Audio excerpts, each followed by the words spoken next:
Pag po nabigyan natin ang karapatan ng NFA na makapagbenta ng diretsyo sa taong bayan at makontrol ang presyo ng bigas, hindi po tataas ng ganito ang presyo ng bigas. Dahil sa kasalukuyan po, because of the rice tarification law, na ang author ay si Senator Cynthia Villar, ay ang nag-i-import po dito ay mga private companies.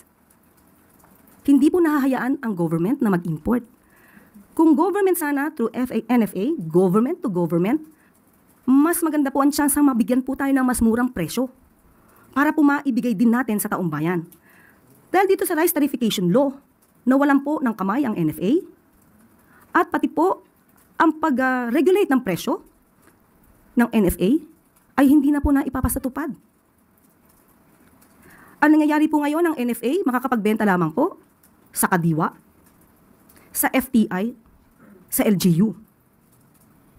So yun po ang hindi maganda sa provision na ito. Kaya po noon pa po hinihiling ng administrasyon na magbigay po ng power, magkaroon ng amendments ang RTL patungkol po sa karapatan at authority at power ng NFA. Pero ito ay hinadlangan po ni Senator Cynthia Villar. So kayo na po ang mag-research kung paano ba napapakinabangan ng mga importers. Alamin niyo na rin po kung sino ba ang malalakas mag-import ng bigas.